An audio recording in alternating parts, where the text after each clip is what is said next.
warahmatullahi wabarakatuh. Selamat siang semuanya, salam sejahtera untuk kita semua. Shalom, Om Swastiastu, Namo Buddhaya, salam kebajikan. Yang saya hormati, Direktur Eksekutif Skala Survei Indonesia, Bapak Abdul Hakim MSSIP MSI. Selamat siang Pak. Rekan-rekan media yang telah hadir dalam acara ini, senang sekali pada hari ini kita berkumpul dalam rangka press conference dalam keadaan sehat, baik pembicara maupun rekan-rekan media semua. Terima kasih sekali lagi atas kehadirannya. Perkenalkan, saya Maulana Kodrat. Pada kesempatan hari ini, Senin 3 Oktober 2020, berlokasi di Kantor Pusat Skala Survei Indonesia, bertepat di Jalan Danau Poso, Bendungan Hilir, Jakarta Pusat. Saya akan menjadi pembawa acara untuk press conference hasil survei yang telah dilakukan oleh Lembaga Survei Skala Survei Indonesia. Acara kali ini mengusung tema paparan hasil survei nasional, peta politik nasional 12 bulan jelang pendaftaran Capres.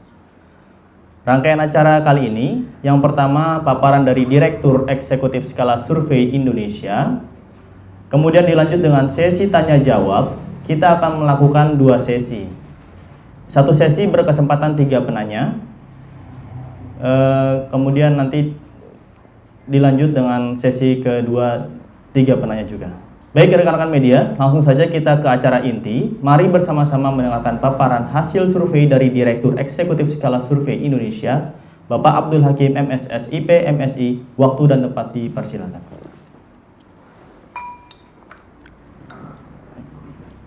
Baik. Assalamualaikum warahmatullahi wabarakatuh. Salam sejahtera untuk kita semua. Terima kasih kawan-kawan yang sudah berkenan hadir pada siang hari ini. Sebelum kita melihat atau berdiskusi tentang hasil survei yang dihasilkan oleh SSI, pertama baru saja terjadi tragedi di Panjuruan. Gitu. Kita coba mendoakan mudah-mudahan yang meninggal karena sepak bola ini bisa mendapatkan sisi terbaik di sisi Tuhan Yang Maha Kuasa, Allah Subhanahu wa taala. Amin. Dan mudah-mudahan yang ditinggalkan juga mendapatkan kekuatan. Ini adalah tragedi terbesar kedua di dunia. Hampir 200 orang meninggal karena sepak bola gitu. Kemudian yang kedua, mari kita ucapkan syukur kepada Allah Subhanahu wa taala, Tuhan Yang Maha Esa, karena pada siang hari ini kita masih diberikan nikmat sehat. Baik, yang ketiga, saya mengucapkan terima kasih yang sebanyak-banyaknya kepada rekan-rekan media yang telah menyempatkan hadir di hari Senin yang cukup padat. Mudah-mudahan nanti kita bisa mendapatkan sesuatu yang bermanfaat pada siang ini yang bisa kita diskusikan panjang lebar. Hari ini SSI akan mencoba memaparkan hasil penelitian yang baru dilakukan selesai 5 hari yang lalu, dan hasil ini kita akan mencoba melihat peta politik nasional yang biasanya geliatnya itu dimulai dari 12 bulan menjelang hari H begitu. Ini jauh-jauh hari sebelum hari H, dinamisasinya sudah mulai meningkat. Kemudian karena aturan yang dipakai adalah untuk tingkat pencapresan itu hasil pemilu 5 tahun sebelumnya, jadi parpol-parpol sama seperti 2019 kemarin punya cukup waktu yang leluasa. Aturan pemilu untuk 2019 dan 2024 besok masih sama, bahwa yang berhak mencalonkan presiden adalah mereka yang memiliki jumlah kursi di parlemen. Dan rujukan ini adalah data 5 tahun yang lalu. Sebelum 2019, selalu untuk pencapresan harus melihat dulu hasil pileg, baru kemudian dari komposisi pileg terbaru itu dialokasikan untuk pencapresan. Nah, di 2019 agak cukup berbeda. 2019 yang nanti juga akan dipakai di 2024, rujukan pencapresan tidak hasil pemilu legislatif terbaru, melainkan hasil dari 5 tahun yang lalu. Dan ini yang kemarin mendapatkan banyak perdebatan. Di sini sisi plus minusnya ada. Sisi plusnya ya, parpol lebih dini bisa mengukur siapa dan bagaimana koalisi bisa dibentuk. Itu kenapa saat ini parpol-parpol berkursi di DPR RI yang jumlahnya ada 9 sudah mulai menjalin komunikasi antara satu dengan yang lain agar sebagai upaya untuk mencari komposisi pasangan capres dan cawapres terbaik yang akan mereka usung. Tapi sisi kekurangannya bahwa rujukan pencapresan terhadap hasil pileg 2019 untuk dipakai 2024 tidak menggambarkan sepenuhnya kekuatan parpol-parpol itu di 2004 nanti. Jadi memang ini ada plus minusnya. Kenapa ini menjadi lebih dini untuk bisa bisa dikalkulasikan, karena rujukannya data 5 tahun yang lalu. Jadi parpol-parpol sudah cukup leluasa untuk menerka dan membangun jajakan komposisi seperti apa yang akan mereka lalui di 2024. Nah, berkaitan dengan koalisi yang sudah mulai mengemuka sejak dini ini, seperti apa sih sebetulnya kansnya? Nanti akan kita coba bedah melalui kalkulasi dari komposisi 9 kursi yang hanya 9 kursi ini yang memiliki kesempatan untuk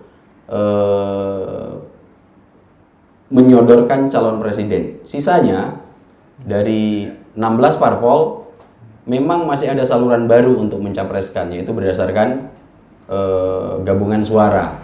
Kalau kursi presidensial thresholdnya adalah 20%, kalau kemudian suara komposisinya harus gabungan yang mencapai 25% suara. Dan saat ini di luar 9 parpol berkursi komposisinya nggak ada yang mencapai 25%. Jadi itulah kenapa rujukan untuk peta capres sangat terfokus pada 9 parpol yang ada di DPR RI. Nah, bagaimana nanti komposisinya? Sebelum kita membahas lebih jauh tentang itu, coba kita lihat dulu tentang hasil survei yang baru kita laksanakan beberapa minggu yang lalu. Sebelumnya selalu kadang-kadang survei itu akan bisa kita baca menjadi baik atau tidak baik, atau apakah ini menjadi alat ukur yang cukup rasional dalam mengukur sesuatu. Tentu kita akan sangat berdasar pada metodologi. Metodologi ini analoginya sederhana. Jika kita lagi demam, cara mengukurnya bukan pakai meteran, tapi pakai termometer gitu. Nah, metodologi juga sama. Ketika metodologi dalam penelitian yang dipakai berbeda, hasilnya pasti juga akan berbeda. Nah, penelitian survei yang kita lakukan, metodologinya yang pertama adalah waktu pengumpulan datanya adalah 23 sampai 29 September 2022. Jadi baru 5 hari yang lalu hasil survei ini selesai. Yang kedua, survei dilaksanakan di 34 provinsi di seluruh Indonesia. Yang ketiga, metode samplingnya itu multi-state random sampling. Sebetulnya multi-state random sampling ini gabungan dari 2 metodologi. Yang pertama adalah cluster random sampling dipadukan dengan stratified random sampling. Klasternya di mana? Kita mengklasterkan antara laki-laki, perempuan, desa, kota, kemudian berdasarkan agama, suku, itu kita klasterkan untuk lebih mempermudah kita membaca komposisi hasil survei. Yang kedua, kita memakai stratified. Jadi mulai dari nasional, kalau survei nasional, mulai dari provinsi, turun kemudian ke kabupaten kota, turun lagi ke kecamatan, turun lagi ke desa kelurahan, turun lagi ke RW, turun lagi ke RT, turun lagi ke KK, sampai tingkat KK untuk memilih responden di masing-masing tingkatan itu kita random. Prinsip random stratified itu begitu. Gunanya untuk apa? Mencari proporsi terbaik dari keragaman populasi. Nah, itulah gambaran umum kira-kira multi-state random sampling yang sering kita dengar itu. Gabungan antara stratified random sampling dipadukan dengan cluster random sampling. Yang berikutnya jumlah responden kita 1.200 dengan tingkat confidence intervalnya itu 2,83 atau yang biasa kita sebut margin of error, dan tingkat kepercayaan atau confidence levelnya ada di 95%. Untuk usia responden, saya sengaja mengambil 16 tahun. Kalau biasanya rata-rata survei yang lain adalah 17 tahun. Kenapa? Karena 16 tahun yang ada saat ini, di 2024 nanti sudah berhak untuk menjadi pemilih. Ini akan kita sekalian bisa nge-track tentang pemilih pemula. Yang berikutnya adalah teknik pengumpulan data yang digunakan adalah wawancara tatap muka langsung dengan responden, tidak melalui telepon atau email, karena kalau kita pakai metode ini bias kelas biasanya, yang punya telepon, yang punya email itu biasanya mereka-mereka yang ada di kelas menengah atas. Nah, untuk mengetahui proporsi antara BPS dengan sampel cukup proporsional. Misalnya laki-laki di BPS 50,6, perempuannya 49, sampel kita 50-50. Kota yang berstatus kota ini adalah mereka yang secara administratif kelurahan, ya, kelurahan itu disebut kota, itu kemudian yang desa ini disebut rural society kalau di BPS. Komposisinya juga mirip, cukup cukup menggambarkan populasi. Di agama juga sama, kemudian di suku bangsa juga mirip-mirip, dan proporsi di masing-masing provinsi juga mirip, cukup mirip dengan sampel kita dengan populasi. Nah, hasilnya bagaimana? Tentu yang paling penting untuk kita bahas, karena kita berharap betul bahwa nanti Pilpres itu akan dijejali oleh konsep dan gagasan begitu, maka persoalan-persoalan yang dihadapi masyarakat harus kita urai dulu. Dari survei ini, persoalan yang paling utama ada 4 yang sekarang dihadapi oleh masyarakat. Menurut Bapak Ibu Saudara, permasalahan apa yang paling penting atau utama di Indonesia saat ini yang harus segera ditangani? Itu yang pertama, mahalnya kebutuhan pokok. Jadi masalah kebutuhan pokok, sulitnya memenuhi kebutuhan ekonomi, dan sulit mencari lapangan pekerjaan. 3 klaster di atas adalah masalah ekonomi. Terakhir ditutup dengan mahalnya harga BBM. Jadi udah lengkap ini. Ini saya berharap betul capres-capres, semua aktor politik, baik partai politik, calon anggota legislatif, bahkan nanti presiden dan wakil presiden mulai mengarahkan ide gagasannya untuk membedah ini yang disampaikan masyarakat. Dia memberikan alternatif kepada dirinya untuk bisa menjadi jawaban masyarakat yang sedang dikungkung oleh persoalan-persoalan ini. Nah, inilah nanti yang akan coba kita harapkan ada di semua peserta pemilu, baik itu parpol, anggota legislatif, dan presiden, wakil presiden. Di November nanti 2024, kepala daerah juga akan dilakukan pemilihan pilkada. Saya berharap sudah mulai diarahkan ke persoalan-persoalan yang sedang menghimpit masyarakat. Yang kedua, kita coba track dari persoalan itu, ada nggak sih tokoh nasional yang dipandang mampu untuk menyelesaikan persoalan itu sampai tuntas. Mayoritas pesimis ada yang menyelesaikan gitu. 73,4% masyarakat tuh pesimis bahwa persoalan-persoalan itu nanti bisa diselesaikan sampai tuntas oleh aktor politik yang ada sekarang yang nanti akan ikut pemilu. 73,4% mereka cukup pesimis, nggak ada.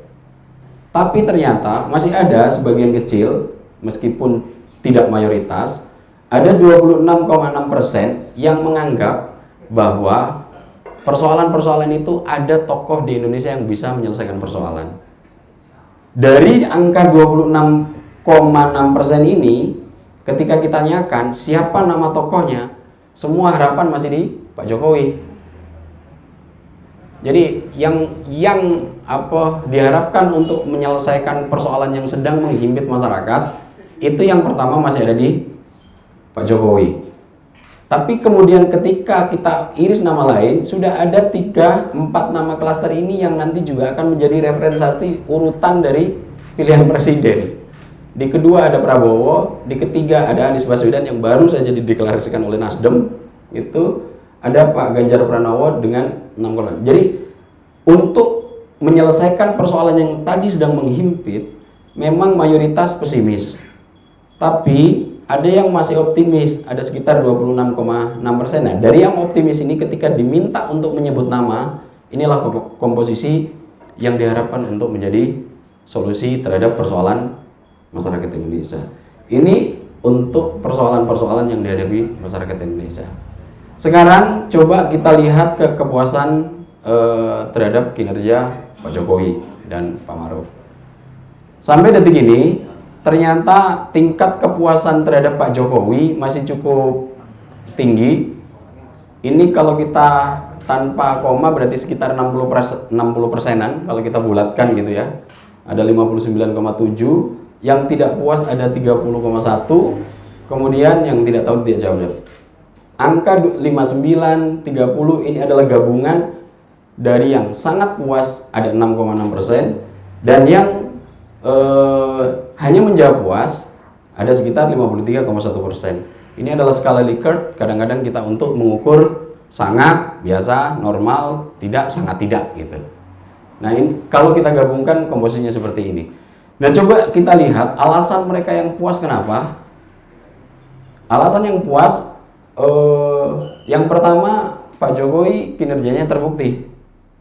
Kemudian banyak bantuan untuk masyarakat tidak mampu. Ini yang menjawab puas. Pembangunan merata sampai pelosok desa. Baiknya pembangunan.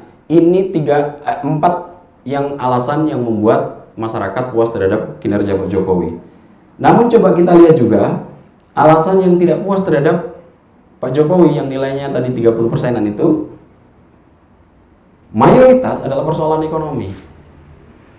Jadi perekonomian tidak stabil, banyak PHK, usaha tutup, kemudian yang kedua sulit mencari lapangan pekerjaan, kemudian belum mampu mengatasi kemiskinan. Jadi di sektor yang puas dan tidak puas ini alasannya, dan ini dalam menghabiskan masa tugas sampai Oktober 2024 nanti Pak Jokowi tentu akan menjadi tantangan yang serius. Agak cukup berbeda kemudian kalau kita lihat kepuasan terhadap Pak Ma'ruf gitu. Yang tidak puas lebih banyak daripada yang puas.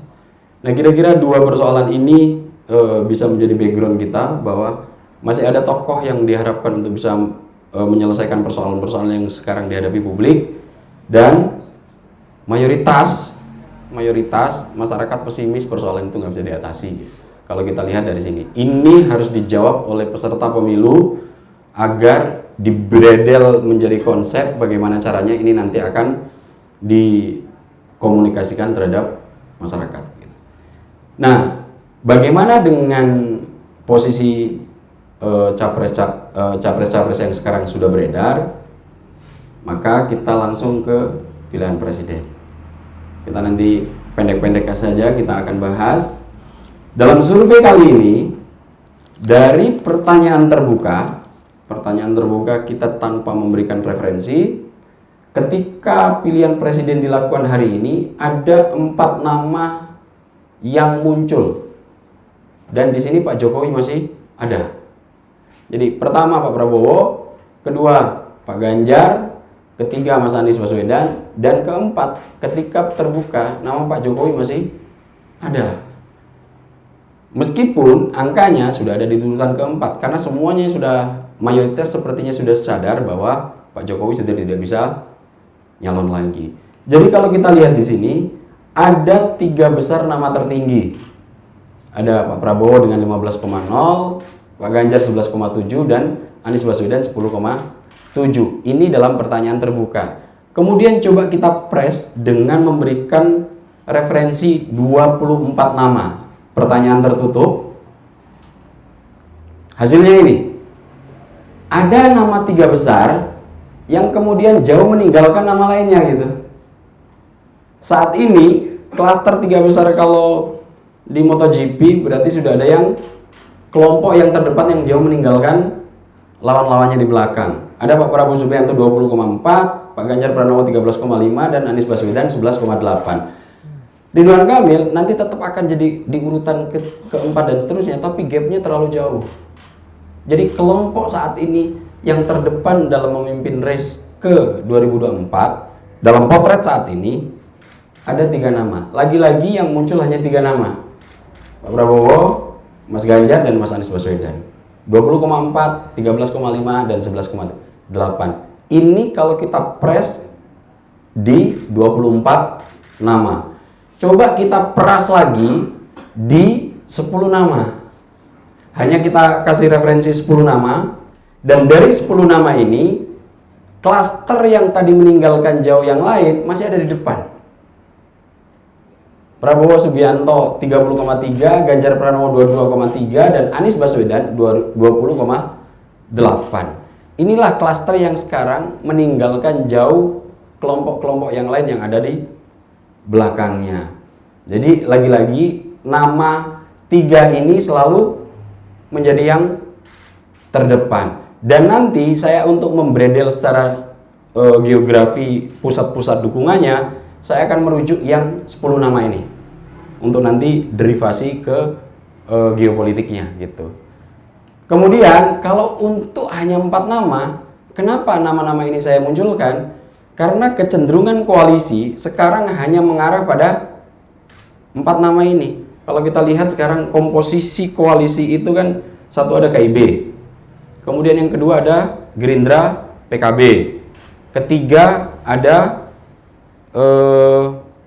sekarang yang mendeklarasikan Mas Anies, ada Nasdem yang memiliki kecenderungan untuk berkoalisi dengan PKS dan Demokrat, dan ada satu sendiri yang tanpa harus koalisi bisa mencapreskan, PDIP.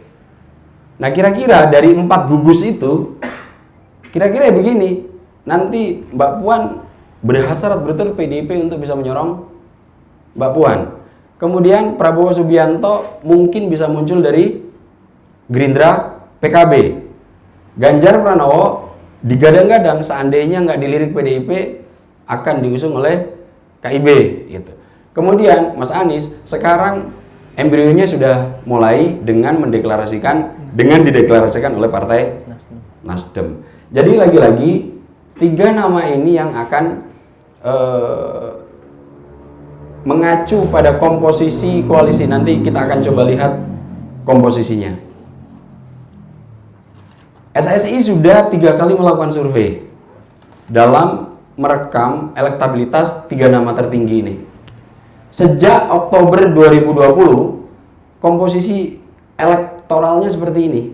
Dulu di Oktober 2020, Pak Prabowo 20%, Mas Ganjar 13,8, Mas Anies itu di 7,2. Ini belum begitu ramai untuk dinamisasi suara capres dan cawapres. Di Juli kemarin, Mas Anies sama Mas Ganjar naik di angka 20,8, Pak Prabowo di 25,1. Di Oktober ini, suara Pak Prabowo naik lagi menjadi 30,3. Ini saya ambil dari yang 10 nama, bukan yang 4 nama. Kalau 4 nama kan hasilnya 33. Ini semua saya ambil dari simulasi 4 nama. Nah, kemudian Mas Ganjar naik lagi di 22,3, Mas Anies masih stuck. Saya nggak tahu nanti dinamisasinya seperti apa setelah Mas Anies dideklarasikan oleh Partai Nasdem. Juli misalnya di Pak Prabowo saya survei, ini belum, peta capres belum mengemuka sedemikian rupa seperti yang sekarang. Ini kita lakukan sebelum dia dideklarasikan oleh Rapimnas Gerindra, dan ini kita lakukan setelah Rapimnas Gerindra.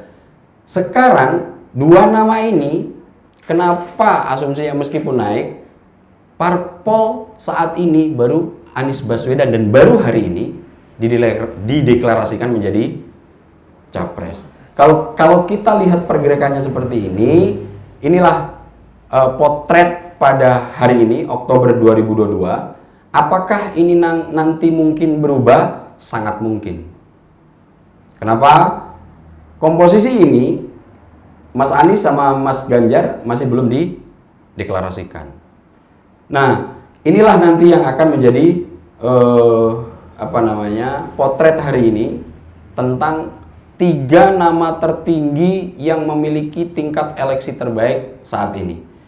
Pertanyaannya, di mana saat ini mereka berada dan kenapa ini bisa terjadi?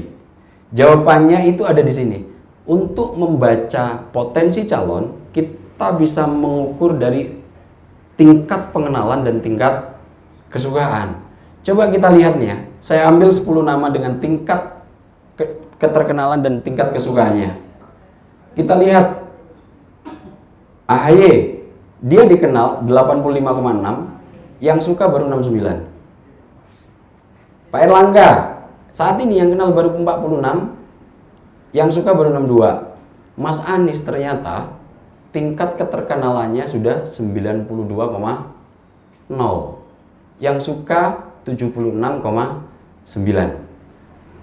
Mas Erik udah cukup ini, tapi tingkat kesukaannya juga tinggi. Masalahnya ketika di drive sama Mas Ganjar masih kalah gitu, karena klasternya pemilihnya mirip.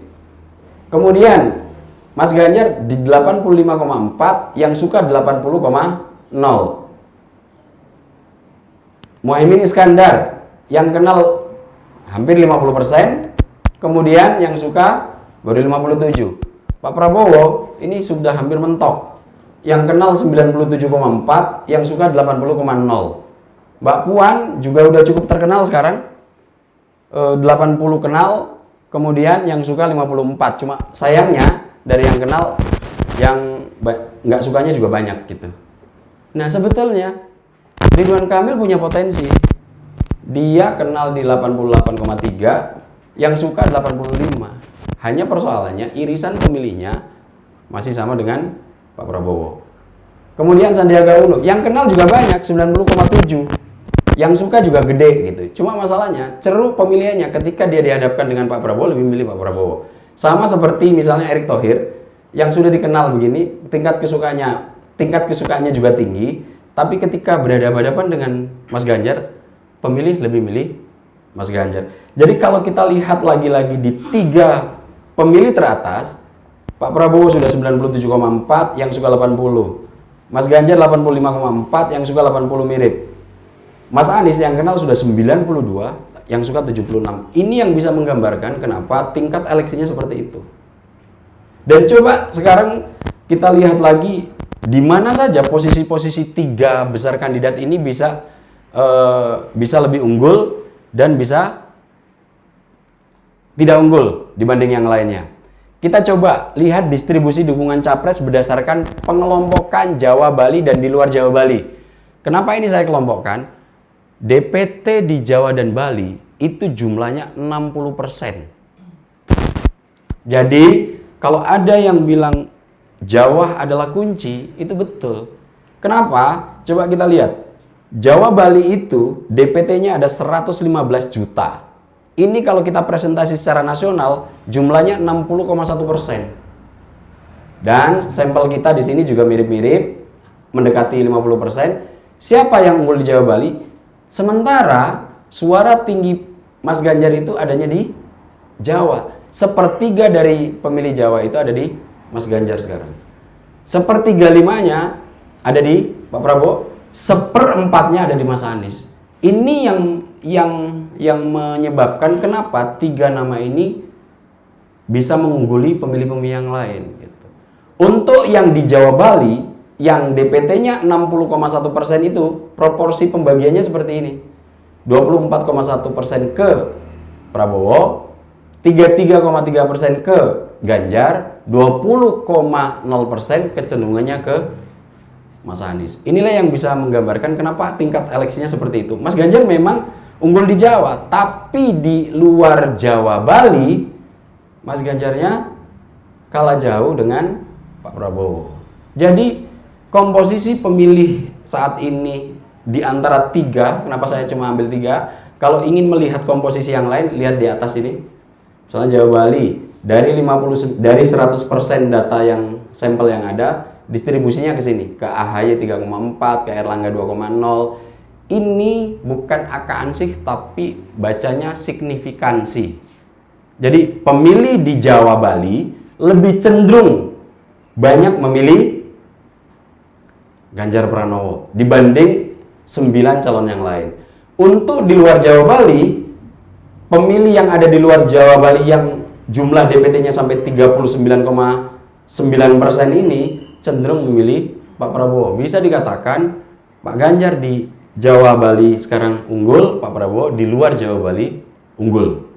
Itu yang bisa menjelaskan. Karena di luar Pulau Jawa Bali komposisinya cukup timpang gitu. Kalau di sini sepertiga, sepertiga lima, seperempat gitu ya untuk yang di komposisi Jawa Bali. Nah, kira-kira posisi yang di luar Jawa Bali ini seperti apa? Kita coba lihat distribusinya berdasarkan pengelompokan pulau-pulau di Indonesia. Kita coba kelompokkan per pulau. Di Sumatera itu DPT terbesar kedua setelah Jawa Bali. Sumatera itu terdiri dari 10 provinsi, DPT-nya ada 20,2%. Jadi kawan-kawan, DPT kita 60% ada di Jawa Bali, 20%-nya ada di Sumatera. Jadi 80% tingkat populasi di kita, DPT kita itu 60%-nya ada di Jawa Bali. Di Sumatera 20%, sudah berapa? 80%. Sisanya 20% terdistribusi di Kalimantan, Sulawesi, Kepulauan Maluku, Kepulauan NTT NTB, dan Papua. Itu kenapa semua strategi dari masing-masing peserta politik selalu mengarah, kalau nggak Jawa ya Sumatera. Karena komposisi DPT-nya memang 20% di Sumatera. Nah, kalau kita lihat misalnya nih, di Sumatera yang komposisinya 20%, Pak Prabowo signifikan sekali untuk mengungguli Mas Anies dan Mas Ganjar. Kemudian untuk yang di Jawa Bali komposisinya seperti tadi. Jadi Mas Ganjar untuk di Jawa unggul tapi tidak terlalu signifikan. Tapi Sumatera yang 20%, Pak Prabowo unggul tapi signifikan meskipun cuma 20%. Kemudian yang di Jawa Bali ini ada 7 provinsi. Kalau yang tadi di Sumatera itu ada 10 provinsi. Jumlah DPT-nya itu 20,7%, sekitar 38 jutaan. Nah, kemudian coba kita lihat lagi di Kalimantan. DPT Kalimantan itu kalau kita bulatkan 6% cuma 11,2 juta. Saat ini Pak Prabowo memang signifikan gitu. Itu kenapa unggulnya meskipun 50% karena sampel DPT-nya kecil, tidak terlalu unggul jauh dengan Mas Ganjar atau dengan Mas Anies. Kemudian kita lihat kalau Kalimantan ini 5 provinsi. Ya. Untuk yang lain distribusinya bisa kita lihat di sini dari 10 yang tadi saya jadiin acuan untuk distribusi dukungannya. Kemudian Sulawesi. Sulawesi itu punya terdiri dari 6 provinsi. Total DPT-nya 7% dari DPT nasional. Proporsinya begini. Pak Prabowo juga kecenderungannya unggul dibanding 2 yang lain. Kemudian Kepulauan Maluku yang terdiri dari 2 provinsi 1,1%. Jumlah total DPT di sana 2 juta. Itu kecenderungannya ya memang Pak Prabowo unggul. Hanya cuma ini di DPT yang 1,1. Kemudian di Kepulauan NTB DPT-nya 3,6 juta atau hampir 2% dari DPT nasional. Satu provinsi di NTB Pak Prabowo, tapi Mas Anies lebih unggul. NTB. Oh ya, di sana mayoritas Muslim ya. Kemudian di NTT masih banyak yang belum menentukan pilihan ketiga ini, tapi proporsinya masih cukup kecil ya di sana kecenderungannya. Jumlah DPT-nya padahal cukup lumayan, hampir 2% dari DPT nasional. Kemudian di Papua, nah kalau Papua ini meskipun punya 4,2 tapi sebetulnya sistem noken di antara mereka masih sangat dipengaruhi oleh kepala suku dan kepala adat. Jadi meskipun DPT-nya mereka secara survei itu biasanya cenderung kemana, tapi sistem noken yang dia menaruh tas di centelan itu, yang noken itu lebih banyak dipengaruhi oleh kepala adat dan kepala sukunya. Nah, tapi kecenderungan saat ini ada di Pak Prabowo tapi masih kecil signifikansinya. Masih banyak yang tidak tahu dan tidak jawab untuk di areal ini. Nah, bagaimana dengan partai politik pilihannya? Saat ini masih 9 parpol yang ada di DPR RI yang masih menguasai tingkat eleksi. Jika pemilihan pileg dilakukan hari ini, PDI masih di atas 19,6%, Gerindra nyusul kedua, Partai Golkar 9,6%, Partai Demokrat 7,1%, PKB 6,6%, PKS 5,0%, Partai Nasdem 4,1%. Nah, yang menjadi cukup unik, parliamentary threshold itu kan angkanya di sini. Partai-partai baru yang baru kedeteksi, PKN, Gelora, ada lagi PSI, ini di sini. Berarti ada 9 partai yang ada di parlemen sekarang yang punya kecenderungan untuk bisa tidak lolos PT, P3 dan PAN. Hasil survei saat ini kondisinya seperti ini. Jadi yang ini masih seperti urutan Pileg 2019. PDIP masih nomor 1, Gerindra masih nomor 2, meskipun kursinya kalah dengan Golkar yang nomor 3, nanti bisa kita lihat. Nah, sekarang coba kita lihat kecenderungan dari pilihan parpol ini kalau kita iris dengan dukungan terhadap capres. Distribusi dukungan calon presiden berdasarkan pilihan partai politiknya. Coba kita lihat, dari 100% pemilih PKB, kecenderungan ke 10 calon ini bisa dilihat di sini, tapi saya perbesar untuk ketiga kandidat dengan eleksi tertinggi, kecenderungannya masih ke Pak Prabowo saat ini. PKB, Mas Ganjar juga sedikit bisa mengambil ceruk di situ kecenderungannya. Dari 100% pemilih Gerindra, solid 81,8% ke Pak Prabowo, tapi masih ada sisanya yang masih ke Pak Ganjar, masih ke Mas Anies, tapi lebih solid ke Prabowo. Kemudian dari 100% pemilih PDIP cenderung ke Mas Ganjar. 44,7% ke Mas Ganjar, 28,9% ke Pak Prabowo, dan 4,3% ke Mas Anies.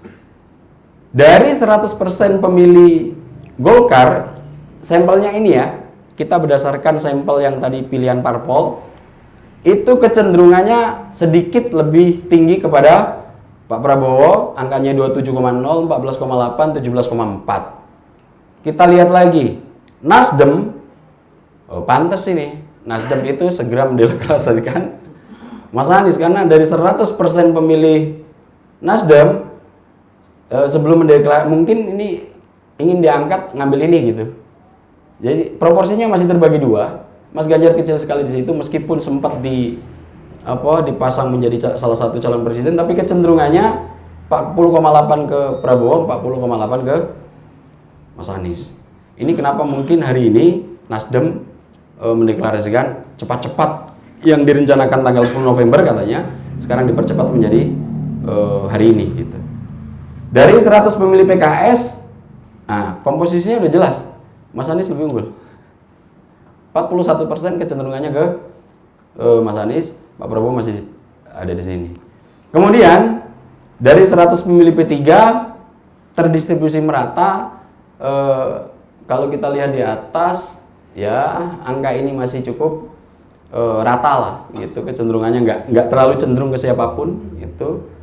Kemudian dari 100 pemilih PAN yang dari 2,4 itu kecenderungannya, nah ini malah ke Anies, gitu. Jadi inilah kira-kira gambaran dari 9 parpol distribusi ke capres 3 pasangan yang ada, atau ke 10 nama-nama yang sudah ada di sini. Gitu.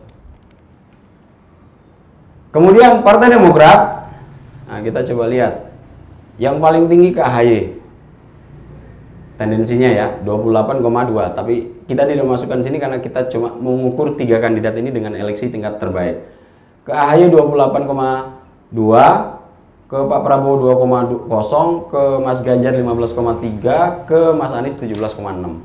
Jadi mungkin ini yang bisa juga menjadi variabel penghambat kenapa masih belum ketemu antara PKS, Nasdem, dan Demokrat. Karena ternyata memang Demokrat solid ke AHY, mungkin mereka ingin betul AHY untuk diproyeksikan jadi cawapres. Nah, untuk partai-partai yang di luar parlemen, ini bisa dilihat distribusinya, tapi sampelnya kecil-kecil gitu, sesuai dengan distribusi yang tadi. Ini distribusi, ini membacanya tidak mutlak tapi kecenderungan. Jadi ini hanya membacanya signifikansinya, signifikan atau tidak signifikan. Berikutnya ringkasan bisa kita bahas, apa bisa dibaca nanti setelah ini dibagikan, gitu ya. Angka-angkanya dibagikan. Yang menarik sekarang adalah kita ke insight-nya aja. Saat ini komposisi dari parpol kan ini adalah komposisi 9 parpol di kursi di DPR. Sebetulnya urutannya suaranya Gerindra lebih tinggi dari Golkar, tapi jumlah kursinya jauh berbeda.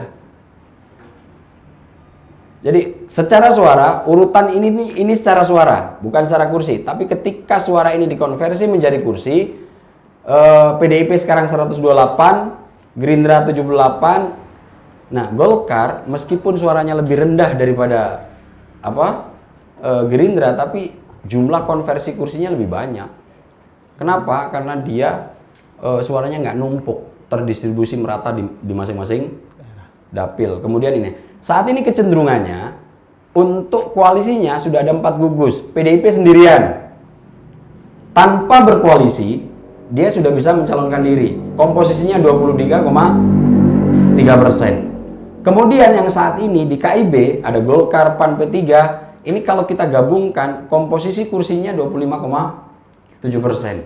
Gerindra, PKB kalau digabungkan 23,7%.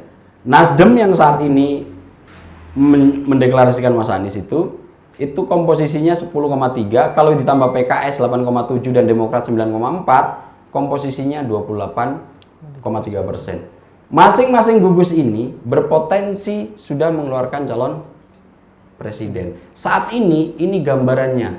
Jika ini mapan sampai 2024, maka sangat memungkinkan untuk memunculkan 4 pasangan.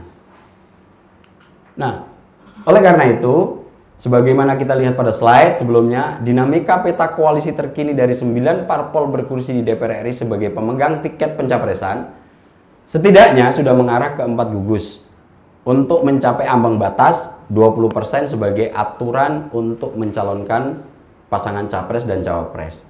Jika 4 gugus ini mapan hingga pendaftaran capres dan cawapres pada akhir Oktober 2023, jadi tahapannya kan pendaftaran capres-cawapres itu di akhir Oktober 2023, maka akan menghasilkan 4 pasangan capres.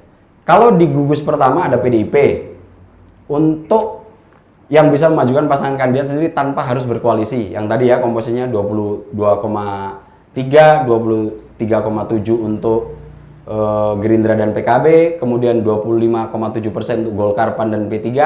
Dan yang terakhir, komposisi Nasdem, Demokrat, dan PKS itu 28,3. Itu yang tertinggi. Untuk posisi capres, 4 gugus ini secara tersirat gitu. Karena gugus keempat belum terbentuk. Sampai sekarang Nasdem, Demokrat, dan PKS belum menyatakan diri untuk berkoalisi. Kalau secara tersirat, nama capresnya sudah bisa diproyeksi. PDIP sepertinya berhasrat betul untuk mendorong Mbak Puan. Kemudian KIB banyak dirumorkan atau disebut-sebut menjadi skocinya Pak Ganjar jika tidak dilirik oleh PDIP. Kemudian Gerindra, PKB besar kemungkinan menyorong nama Prabowo. Kemudian Nasdem, Demokrat, PKS akan menyorong nama Mas Anies. Nasdem sudah mendeklarasikan Mas Anies. Pertanyaannya, apakah komposisi ini masih mungkin berubah? Sangat mungkin. Kenapa? Kemungkinan perubahan itu terlihat dari masih terusnya elit-elit parpol dalam melakukan penjajakan koalisi. PDIP misalnya, yang saat ini sedang rajin melakukan safari politik ke elit parpol lain, jika bisa menggait di antara Golkar, Gerindra, Nasdem, atau PKB, 4 gugus ini bubar. Jadi PDIP yang sekarang sedang safari itu, kalau dia bisa mengambil satu teman koalisi di antara Golkar, Gerindra, Nasdem, atau PKB, maka 4 gugus yang tadi di awal itu bisa terbongkar. Apalagi kalau PDIP bisa mencari satu teman koalisi lebih dari satu parpol. Kemungkinannya 4 gugus itu akan terbongkar dan berubah bentuk hanya menjadi 3 koalisi, 3 gugus koalisi, atau bahkan hanya menjadi 2 gugusan koalisi saja. Nah, belum lagi selain PDIP saat ini Partai Gerindra, Golkar, PKB, Nasdem, Demokrat, PKS, PAN, dan P3 masih cukup intens berkomunikasi antara satu dengan yang lainnya. Jadi kecenderungan koalisi saat ini yang mengarah ke 4 kelompok atau 4 gugus itu kemungkinan untuk terbongkarnya cukup besar. Karena sampai detik ini misalnya yang Gerindra sudah dengan PKB, itu juga kemarin masih melakukan pertemuan intens misalnya dengan Mbak Puan. Ini Pak Prabowo juga dalam waktu dekat katanya akan melakukan pertemuan dengan Mbak Puan. Kemudian ini sebentar lagi Mas Anies katanya akan segera bertemu dengan AHY. Nah, ini komposisi yang terus intens berkomunikasi dan waktunya masih 12 bulan, maka gugusan 4 koalisi yang sudah terbentuk itu sangat mungkin bisa terbongkar. Kemungkinan dari 4 pasangan yang muncul komposisi saat ini masih bisa berubah. Yang berikutnya, terkait nama-nama tokoh Indonesia yang saat ini sudah mulai dibicarakan dalam bursa capres pada Pilpres 2024, banyak yang nanya ke saya, kira-kira siapa yang punya potensi menang? Kalau saya sekarang, bukan siapa yang punya potensi menang yang paling penting untuk kita jawab saat ini. Tapi pertanyaan, siapa yang paling mungkin bisa maju menjadi capres? Nggak ada pentingnya kita kalkulasi menang, tapi kalau dia nggak dapat boarding pass, nggak dapat tiket pencapresan. Jadi sebelum lebih jauh menganalisis capres mana yang paling berpeluang menang, tentu yang harus dijawab terlebih dahulu adalah siapa nama tokoh yang paling berpeluang untuk menjadi calon presiden. Nah, coba kalau saya mencoba untuk melakukan analisis itu dengan merujuk 2 variabel. Yang pertama, rujukan peluangnya itu kita lihat dari sisi elektoral melalui kacamata survei yang tadi sudah kita bahas. Yang kedua, melalui potensi mendapatkan tidak hanya tiket tapi boarding pass-nya. Siapa kira-kira dari antara nama-nama yang sekarang sudah mengemuka? Dari sisi elektoral, melalui tolak ukur survei, hingga saat ini ada 3 nama tokoh Indonesia yang selalu masuk dalam 3 besar kandidat yang memiliki tingkat eleksi terbaik. Yang pertama adalah Prabowo Subianto, kedua Ganjar Pranowo, dan yang ketiga Anies Baswedan. 3 nama ini menjadi kelompok terdepan yang jauh meninggalkan kandidat-kandidat lain yang banyak beredar saat ini. Jadi kalau motor GP itu nanti cuma siapa itu 3 yang kemarin itu di depan tuh, yang lainnya udah tercecer di belakang. Dalam survei tadi sudah kita lihat bahwa eleksi 3 nama ini 30 untuk Prabowo Subianto, Ganjar 22,3, Anies 20,8. 3 kandidat ini menjadi kelompok terdepan dalam balapan menuju 2024 dari sisi elektabilitas. Sementara nama-nama lain misalnya di posisi 4 ada Pak Ridwan Kamil 6,0, Pak Sandiaga Uno 3,5, AHY 3,3, Puan Maharani 2,4, Pak Erick Thohir 2,3. Jadi kelompok ini leading sendirian. Itu kenapa mata dari semua parpol sedang mengarah ke 3 calon ini untuk digadang-gadang menjadi calon presiden. Kemudian jika kita lihat dari sisi potensi mendapatkan boarding pass untuk tiket pencapresan dari 9 parpol berkursi di DPR RI, dari 4 nama tadi ada Prabowo Subianto, Ganjar Pranowo, kemudian Anies Baswedan dan Ridwan Kamil. Baru nama Prabowo Subianto dan Anies Baswedan yang sudah dideklarasikan secara resmi oleh partai politik. Prabowo Subianto dideklarasikan oleh Gerindra dan Anies Baswedan dideklarasikan yang barusan oleh partai Nasdem. Kemudian sementara 2 yang lain, yakni Ganjar Pranowo dan Ridwan Kamil, hingga saat ini belum ada satu parpol pun yang secara resmi dan definitif untuk mencapreskan 2 nama ini. Merujuk pada 2 variabel di atas, untuk menentukan siapa yang paling memiliki peluang menjadi capres, kesimpulan saat ini ya cuma 2 nama, Prabowo Subianto dan Anies Baswedan. Akan tetapi peluang Prabowo menurut saya lebih besar. Kenapa? Karena dia diusung oleh Partai Gerindra yang hanya butuh satu teman koalisi untuk bisa nyapres, kecuali dengan P3. Tadi komposisi kursi dari Gerindra kan 13, sekian. Itu bisa hanya perlu mencari satu teman koalisi untuk mendapatkan boarding pass pencapresan, kecuali dengan P3. Kalau dengan P3 nggak cukup. Tapi dengan partai yang perolehan suara dan kursinya di atas P3, itu sudah bisa mencapreskan. Akan tetapi, mana tadi? Dan saat ini, apalagi saat ini, Gerindra saat ini sudah berkoalisi dengan PKB. Komposisi kursinya sudah di atas 20%. Sementara untuk Anies Baswedan yang diusung Partai Nasdem, jika tidak berkoalisi di antara Golkar, PKB atau PKB, maka dia butuh 3 teman koalisi. Saat ini 2 teman koalisinya itu adalah Demokrat dan PKS. Tapi sampai detik ini, rencana Nasdem, Demokrat dan PKS masih belum ketemu titiknya. Kenapa? Saya melihat variabel siapa nanti yang akan mengisi posisi cawapresnya. Apakah itu hak PKS yang secara jumlah suara dan kursi lebih besar daripada Demokrat? Ataukah ini haknya Demokrat yang punya tokoh dengan elektabilitas lumayan besar, yaitu AHY? Atau bahkan 3 ini nanti akan menyerahkan kepada Nasdem, menjadi haknya Nasdem, karena Nasdem secara kursi dan suara jauhnya di atas mereka berdua.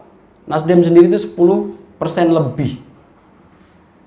Ini yang saya lihat kenapa sampai detik ini 3 parpol ini masih belum bisa berkoalisi. Masih ada tarik menarik yang cukup kuat. Siapa sih kira-kira yang menjadi hak cawapres? Pertanyaan menarik berikutnya adalah, adakah parpolan yang akan segera mendeklarasikan capres dari 4 nama dengan eleksi terbaik itu yang tadi 4 itu? Apakah nanti PDIP harus dalam tanda kutip menyerah untuk memberikan dukungan kepada salah satu 4 diantaranya, atau tiba-tiba menyorong satu calon yang dalam kacamata survei elektabilitasnya tidak terlalu baik, tapi itu nanti dipaksakan? Kita tunggu jawabannya. Atau pertanyaan berikutnya, akankah Nasdem segera dapat teman koalisi untuk bisa mengusung Anies? Atau siapa calon dari PDIP? Siapa calon dari KIB? Untuk mendapatkan jawaban dari pertanyaan-pertanyaan ini, kita semua harus nunggu dinamisasi peta koalisi capres yang akan bergaung. Tapi kalau kita mengacu pada potret saat ini, sepertinya Prabowo Subianto yang berada pada posisi paling nyaman untuk mendapatkan tiket pencapresan.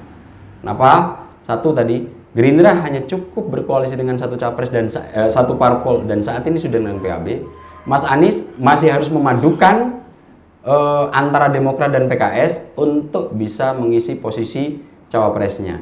Tapi siapa yang paling berpeluang untuk dicapreskan? Saya pikir dengan dideklarasikannya Anies Baswedan saat ini oleh Partai Nasdem, 2 nama minimal sudah akan maju ke kontestasi Pilpres 2024. Satu Prabowo Subianto, yang kedua Anies Baswedan. Bagaimana bentuknya? Kita tunggu dinamisasinya. Masih ada 12 bulan sampai nanti pendaftaran di akhir Oktober 2023. Kira-kira secara umum begitu dulu kawan-kawan. Sekarang sudah jam 2. Kita akan, kalau memang kita harus diskusi untuk 3-6 pertanyaan. Saya akhiri dulu, saya serahkan ke moderator. Oke. Baik, terima kasih. Baru saja kita mendengarkan paparan hasil survei dari Direktur Eksekutif Skala Survei Indonesia. Dengan ini saya memberikan kesempatan pada rekan-rekan awak media untuk bertanya seputar hasil paparan yang tadi kita simak. Saya buka sesi pertanyaan. Silakan, ada yang bertanya? Baik, yang di belakang.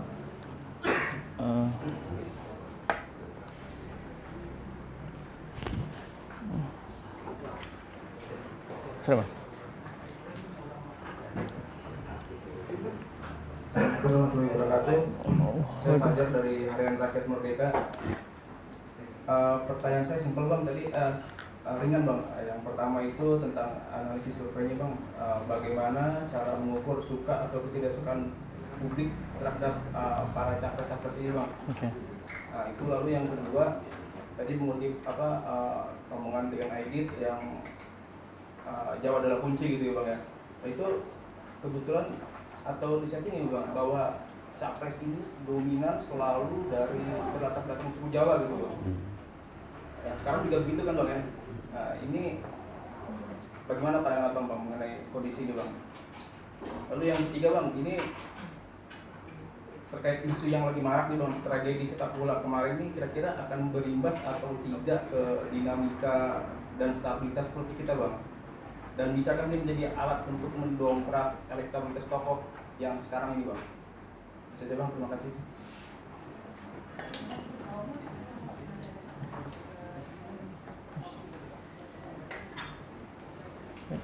Mau di tampung dulu. Udah. Tampung dulu. Itu tuh. Lagi. Oh, ada lagi?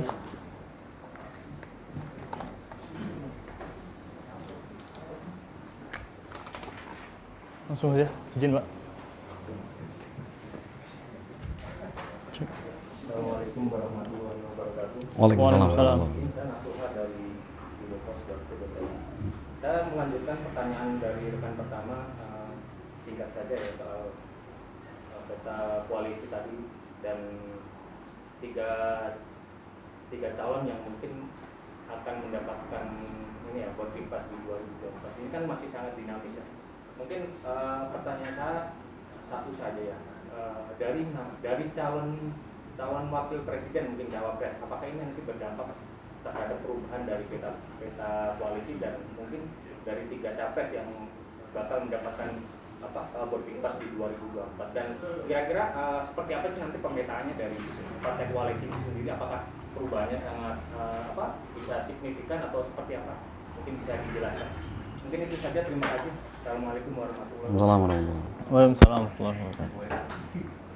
Baik.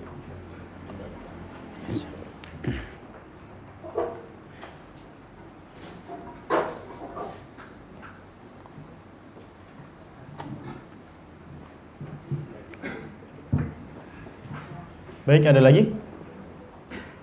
Cukup itu dulu. Cukup. Oh, ada.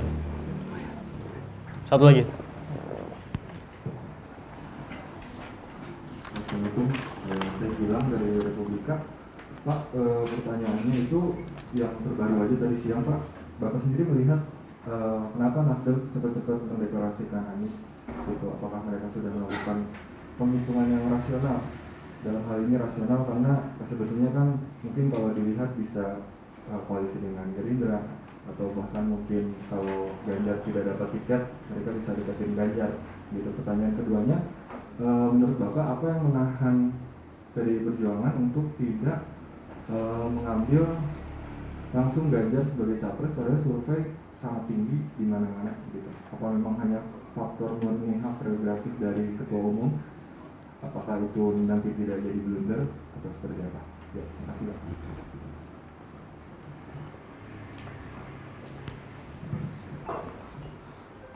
Baik. Langsung jawab aja. Baik, langsung dijawab dengan Bapak Abdul Hakim. Ya, sejauh dari yang terakhir tadi ya, biar bisa sedikit tangkap. Pertanyaannya adalah kenapa PDIP tidak segera mencapreskan Ganjar ya, padahal tingkat eleksinya terbaik. Saya melihat ada beberapa hal yang bisa kita analisis kenapa PDIP sampai detik ini tidak segera mengusung capres atau mendeklarasikannya. Variabel pertamanya mungkin ini terkait dengan sejarah ketika PDIP mencapreskan Pak Jokowi gitu. Kenapa? Saat ini semua orang dan hasil survei saya juga menunjukkan bahwa ketika kita sebut PDIP ya Megawati. Dan Megawati kalau kita runut siapa terahnya adalah Soekarno yang punya gen hubungan langsung secara genetikal. Saya melihat ketika PDIP kemarin mencalonkan Pak Jokowi, sudah ada satu poros yang cukup kuat yang di internal PDIP kemudian menggumpal untuk bisa menandingi terahnya Soekarno. Kalau ini kita geser lagi, kemudian PDIP nanti misalnya secara elektabilitas mungkin kalau menyorong Pak Ganjar bisa memenangi kontestasi. Tapi kemudian jika kita membaca dinamika PDIP internal ke depan, sekarang saja sudah ada Pak Jokowi agak cukup pusing mengaturnya. Nanti ketika dia mencapreskan Pak Ganjar dan Pak Ganjar terpilih, ada faksi baru itu. Jadi saya melihat lebih pada variabel internal, tapi nanti bisa diiris langsung ke komentar-komentar para politisi PDIP. Tapi saya melihat variabel itu kecenderungannya lebih besar, bahwa Bu Mega sepertinya sangat ingin yang akan melanjutkan tampuk kepemimpinan PDIP ya terah yang memiliki garis langsung dari Soekarno. Karena kita tahu bahwa PDIP, Soekarno itu dua hal yang tidak bisa dipisahkan. PDIP, Soekarno, Mega itu tidak bisa dipisahkan. Itu satu kesatuan. Ketika kita menanyakan PDIP, yang ada di kepala kita langsung Mega atau Soekarno. Nah, saat ini ketika PDIP 2019 itu cukup merelakan diri untuk mengusung Pak Jokowi, dalam dinamikanya sampai akhir jabatan kemarin terlihat gimmick yang tidak begitu nyaman Bu Mega sama Pak Jokowi. Dan kemudian kalau nanti PDIP akan menyorong nama Ganjar Pranowo, akan ada gerbong baru ini nanti yang akan cukup kuat di internal. Nah, mungkin kalkulasi ini yang membuat PDIP meskipun bisa menyorong calon sendiri, sampai detik ini belum melakukan deklarasi. Variabel siapa yang akan melanjutkan setelah Bu Mega, saya pikir menjadi pertimbangan utama PDIP untuk mendeklarasikan calon presiden. Mungkin itu jawaban saya kenapa PDIP nggak segera untuk menyorong calon presiden. Kemudian kalau seberapa penting nanti kenapa Nasdem begitu cepat untuk mendeklarasikan Anies Baswedan? Saya melihat Mas Anies ini dalam sepekan tanggal 16 berapa pekan lagi tuh? 13 hari lagi. Ya, sekitar sepekan lagi, 2 pekan lagi, Mas Anies sudah tidak akan memiliki jabatan publik lagi karena masa baktinya di DKI Jakarta akan selesai. Kemudian rumor banyak beredar, ada sedikit yang sudah menjadi isu publik ini, segera sebelum dideklarasikan upaya-upaya yang dilaporkan oleh Tempo itu mungkin itu menjadi variabel penyebabnya. Yang ketiga, kenapa cepat-cepat? Sepertinya Nasdem ingin sekali segera mendapatkan efek elektoral Anies Baswedan, karena kita tahu surveinya Nasdem kursinya 10%, tapi di survei itu angkanya tidak bisa naik menjadi ke 4-5 besar gitu. Komposisinya kalau Nasdem kan 10%, tapi survei akhir-akhir ini 4, 6, 7, 5 gitu.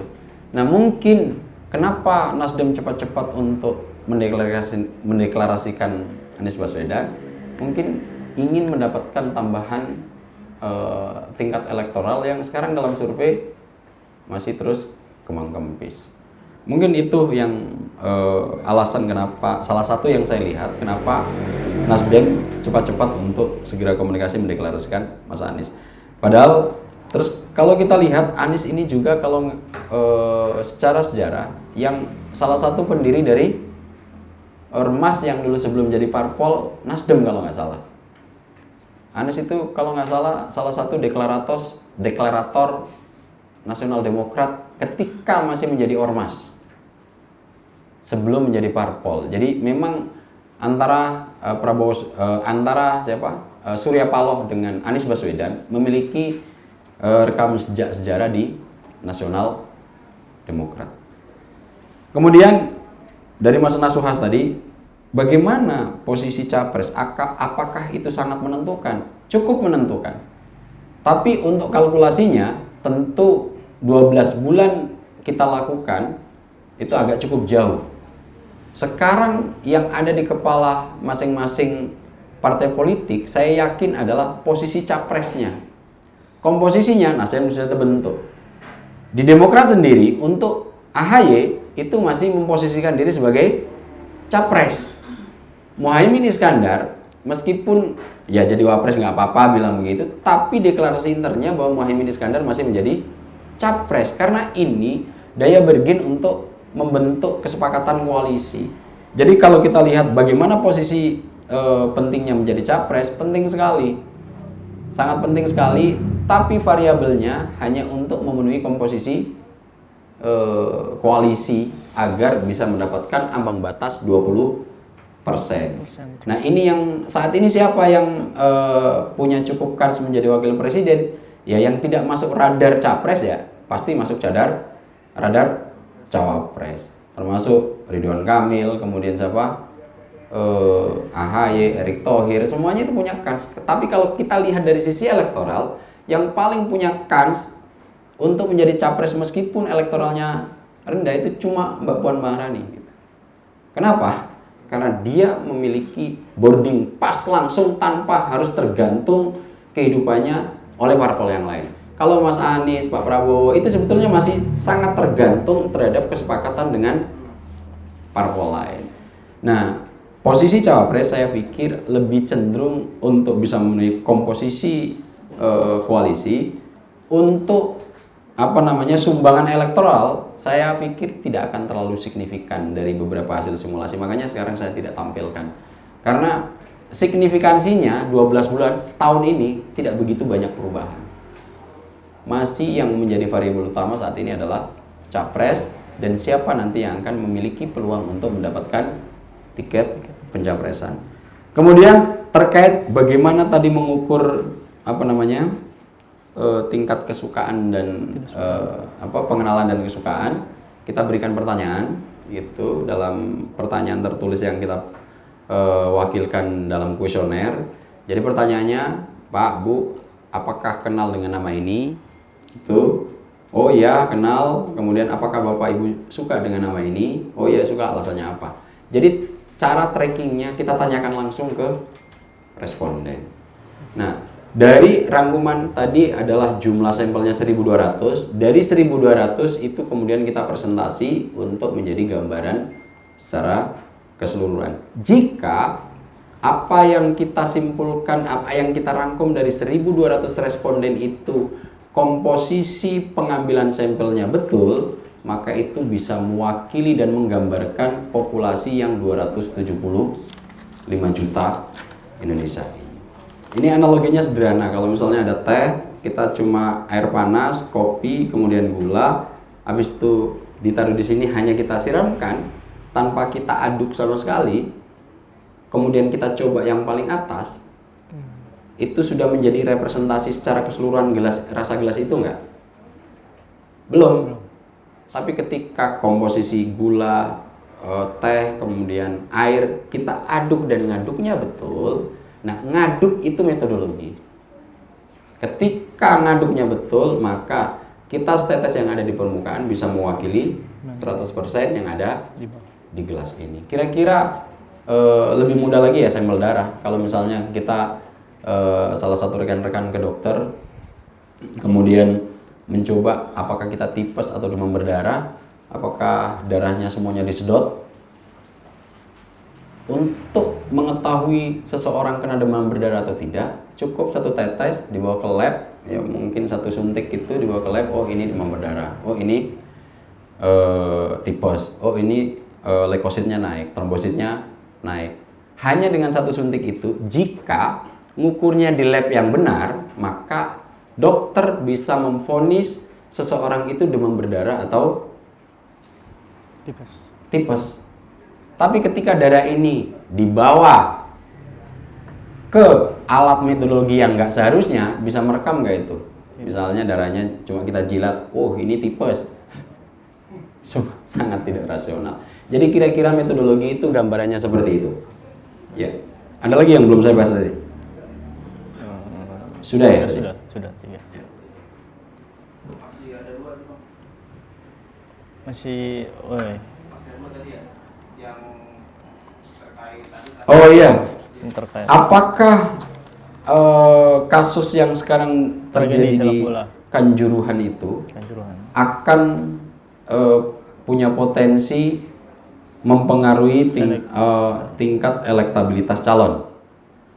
Kalau untuk kasus Kanjuruhan terhadap siapa calonnya, kalau untuk ketiga nama yang tadi punya punya tingkat eleksi atau 4 nama punya eleksi yang cukup tertinggi di antara nama yang lain, sepertinya tidak cukup berpengaruh ya, karena secara variabel agak terpisah itu. Misalnya ke Pak Prabowo, ke sepak bola nggak punya irisan. Mas Anies ke sepak bola juga nggak punya irisan. Mas Ganjar ke sepak bola juga nggak punya irisan gitu. Pak RK karena dia punya irisan sepak bola, tapi kan dia lebih ke Persib Bandung gitu. Mas Anies punya tapi lebih ke Persija, tapi kan kejadiannya ini antara Singoedan sama Bonek gitu ya. Itu yang lebih punya ini. Tapi kalau untuk yang punya eleksi ini saya pikir agak nggak punya variabel. Tapi apakah ini bisa dipakai untuk mempengaruhi elektabilitas? Situasi apapun bagi para politisi itu bisa menguntungkan dan bisa merugikan. Tinggal bagaimana cara mereka mengemas strategi. Seandainya ini kemudian mengucapkan bela sungkawa misalnya, kemudian untuk ikut mencoba menimbrung menangani persoalan-persoalan dalam menyelesaikan masalah persepak bolaan, itu sangat bisa dipakai. Mas Anies salah satu contoh yang cukup bisa memanfaatkan bola menjadi tingkat elektoral, mengangkat tingkat elektoral di Pilkada DKI. Saat itu salah satu keinginan kuat dari The Jackmania adalah punya stadion. Dan saat ini ternyata stadion itu terbangun meskipun kemudian peruntukannya menjadi masih terlalu kabur, apakah itu untuk The Jackmania atau untuk apa. Tapi minimal pada saat itu Anies Baswedan cukup bisa mendekatkan dirinya terhadap The Jackmania gitu.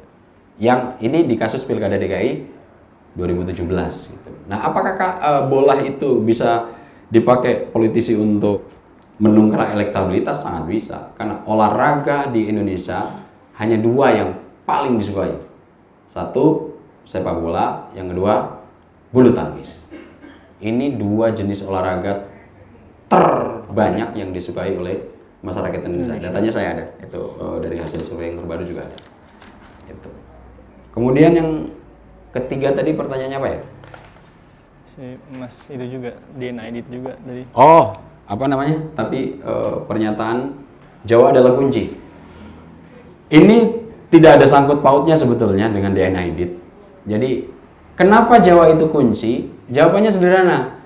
60 Jawa Bali itu kunci. 60% pemilih ada di Pulau Jawa dan Bali. 20%-nya ada di Sumatera. Siapa tokoh capres yang bisa menguasai 2 wilayah ini, terutama Jawa, maka potensi menangnya jauh lebih tinggi dibanding penguasaan terhadap wilayah lain. Jawabannya sederhana itu. Tadi sudah saya tunjukkan datanya. 60% pemilih ada di Jawa Bali, 20%-nya ada di Sumatera. Jadi 2 pulau ini, 5% ada di Kalimantan dan lain-lainnya. Jika bisa menguasai separuh Pulau Jawa dan misalnya ditambahkan dengan separuh Kalimantan, ya pasti menang sudah. Nah, ini kenapa sangat terkait misalnya yang lagi viral Pak Luhut gitu. Saya ini orang Jawa. Sebetulnya secara antropologis wajar. Misalnya Mas siapa tadi? Mas Fajar. Mas Fajar sukunya mana? Jawa misalnya. Ini saya. Yang suka di luar Jawa siapa? Siapa yang Sumatera? Yang Sumatera siapa? Nah, Kang Asep ini Sumatera nih. Misalnya Mas Fajar sama Mas Asep secara kemampuan, secara idealitas, secara konsep sama-sama mumpuni. Kemudian ada orang Sumatera lain misalnya yang menganggap dua-duanya punya kemampuan sama. Kira-kira pilihan terakhir dia jatuh ke siapa? Mas Fajar sebagai orang Jawa, Mas Asep sebagai orang Sumatera gitu. Kemudian dua-duanya nyalon, kemampuannya sama. Saya sebagai pemilih misalnya suku Jawa, saya lebih cenderung milih siapa? Suku Jawa. Jawa. Aja. Karena tidak ada disparitas kemampuan, konsep, gagasan, eksekusi semua sama. Kita anggap begitu. Dan apakah itu politik identitas? Bukan. Itu kecenderungan alamiah. Dan ini yang bisa menjadikan kenapa Pak Luhut kemarin yang di mana itu pas bincang-bincang sama Rocky Gerung itu, ya kita harus realistis. Saya orang Sumatera, saya bukan orang Jawa, ya nggak mungkin lah menjadi presiden. Secara antropologis memang dan secara demografi 60% pemilih ada di Jawa Bali. Jadi penjelasannya cukup sederhana itu. Saya pikir itu dulu. Baik, ada penanya lagi?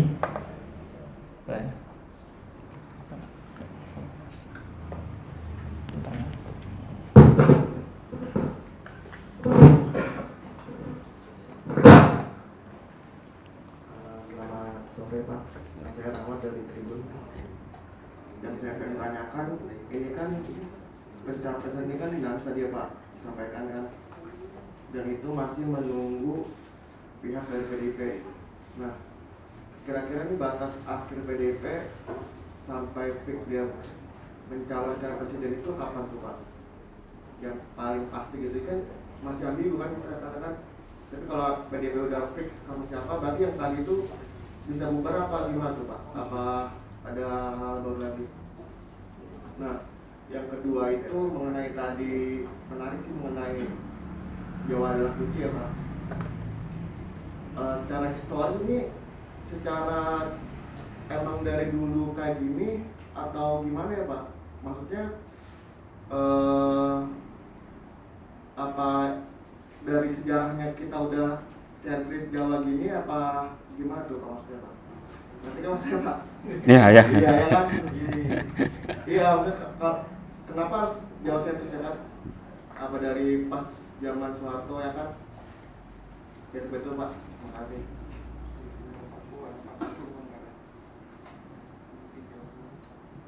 Yang lainnya? Ya, silakan. Sekarang Mbak. ke mbaknya itu, mbak itu. Selamat siang, Pak.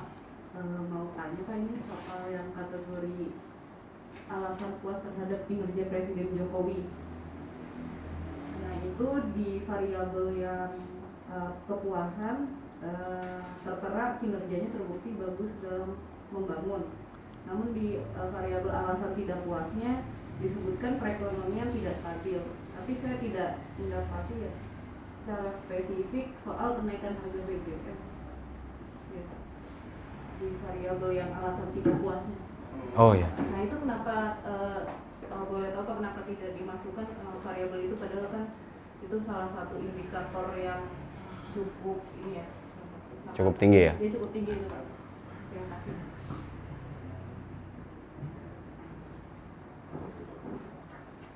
Ada lagi? Oke, dua aja dulu. Saya jawab dari Mbak yang dari antara. Jadi untuk alasan kepuasan itu ini pertanyaan terbuka. Kita hanya men-track satu jawaban tertinggi, satu jawaban pertama. Jadi ketika misalnya alasannya Mbak siapa namanya? Mbak Nela, kenapa nggak puas sama Pak Jokowi misalnya? Misalnya Mbak Nela puas atau nggak puas sama Pak Jokowi? Misalnya saya tanyakan ke Mbak Nela, apakah Mbak Nela puas atau nggak puas terhadap kinerja Pak Jokowi? Nah setelah itu menjawab misalnya, saya tidak puas. Kenapa? Oh, perekonomian buruk Pak, kenaikan harga BBM. Nah yang kita masukkan untuk kita rekap itu jawaban yang pertama. Jadi persoalan itu sudah dilingkupi, jawabannya selalu dilingkup dalam ekonominya yang dia pandang. Nah, jawaban pertama itulah yang kita rekap. Mungkin di jawaban lainnya itu nanti saya bisa beredar, yang masih ada jawaban lainnya itu apakah memang ada variabel itu. Tapi memang untuk pertanyaan terbuka selalu jawaban yang pertama yang akan yang dicatat oleh interviewer. Di permasalahan persoalan yang harus segera dibenahi kan, BBM keluar tuh, tapi angkanya tidak setinggi ekonomi. Misalnya kita coba lihat di persoalan-persoalan masalah ekonomi masyarakat, karena jawaban yang akan direkam oleh interviewer pertama kali di survei, di pertanyaan terbuka, apapun itu pertanyaan terbuka, hanya jawaban yang pertama. Jadi jawaban yang pertama, kalau di persoalan yang dihadapi masyarakat, kalau nggak salah normal deh.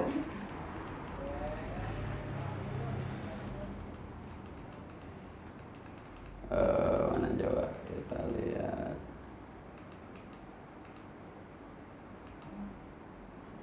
Ada BBM nggak? Nah itu, cuma 6,7% itu. Nah, persoalan yang utamanya kemudian di alasannya, jawaban yang pertama adanya di, nah mungkin masuk di lainnya itu. Lebih banyak di 4 variabel pertama itu. Nah, ini adalah jawaban pertama yang diterima interviewer, itu yang dicatat. Gitu. Kemudian untuk Mas Rahmat, PDIP kenapa ya belum mendeklarasikan capres-capres? Aduh, lebih baik ditanyakan kepada Pak politisi PDIP. Tapi secara umum, saya melihat PDIP ini masih pada posisi dilematis gitu. Kenapa? Satu sisi PDIP ingin yang akan mengisi capres adalah yang seperti ditanyakan, ada irisannya tadi jawabannya adalah yang memiliki trah langsung dengan Bu Mega dan Soekarno gitu. Kemudian yang kedua, masalahnya trahnya Pak Karno sampai detik ini tingkat eleksinya belum bisa dikerek gitu. Makanya sekarang Pak Ganjar kalau nggak salah dalam 2 hari terakhir ada fotonya Mbak Puan sampai ngomong siap gitu kan. Nah ini juga saya nggak tahu apakah Pak Ganjar sudah mulai meredah untuk bergerak meskipun relawannya masih terus bekerja untuk menaikkan elektabilitas Pak Ganjar, tapi secara gimmick sepertinya alasan utama kenapa PDIP karena posisi dilematis tadi itu. Satu, harapan untuk mencalonkan dari trah Soekarno belum ada yang memiliki eleksi baik. Yang kedua, untuk untuk mencalonkan Pak Ganjar secara langsung misalnya, itu tadi ada hal yang cukup dikhawatirkan bahwa nanti setelah Bu Mega, PDIP tidak dilanjutkan oleh trah Soekarno. Tapi ini baru analisis saya. Ada baiknya itu dikonfirmasi ke PDIP kenapa sampai detik ini belum mendeklarasikan capres. Kemudian pertanyaan yang kedua, lagi-lagi bahwa untuk kenapa orang Jawa terus yang menjadi presiden, pernah kita diselipi oleh Pak Habibie, tapi itu pun tidak melalui proses pemilihan gitu. Kalau Pak Habibie pernah itu di luar suku Jawa jadi presiden, Pak B.J. Habibie, tapi itu kan meneruskan dari Pak Soeharto gitu. Ketika dipilih MPR pun yang jadi tetap Jawa setelah Pak Habibie. Kenapa itu bisa terjadi? Karena komposisi dari dapil Jawa jauh lebih banyak daripada dapil di luar Jawa. Sekarang Jawa Barat ada berapa dapil? 11. Jawa Tengah ada berapa dapil? Sekitar 10 atau 11. Jawa Timur ada berapa dapil? 11. Jadi calon anggota DPR RI dari dapil Jawa itu banyak sekali. Dan rata-rata mayoritas juga dipilih oleh diisi oleh calon dari suku Jawa. Itu untuk pemilihan DPR RI. Apalagi di sektor pemilihan langsung. Kita sudah tracking. Tadi data sudah cukup terang bahwa memang 60% pemilih ada di Pulau Jawa. Dan ikatan emosional ketika kau punya uang 100.000 akan bersedekah, temanmu lagi susah, yang lain juga lagi susah, lebih cenderung kau berikan ke siapa? Ah, itu jawabannya.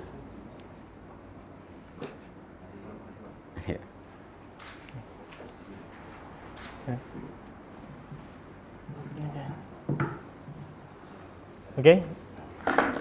Baik, ada lagi satu tanya? Nggak ada. Cukup? Cukup? Kalau kita cukup, silakan dibagikan ininya. Oke. Sudah diterima ya tadi ya, snack dan harga PO sudah. Baik, kalau sudah diterima semua, dengan ini saya menutup acara press conference hasil survei dari Skala Survei Indonesia. Saya Maulana Qadra selaku pembawa acara mengucapkan terima kasih. Wassalamualaikum warahmatullahi wabarakatuh. Waalaikumsalam warahmatullahi wabarakatuh. Terima kasih kawan.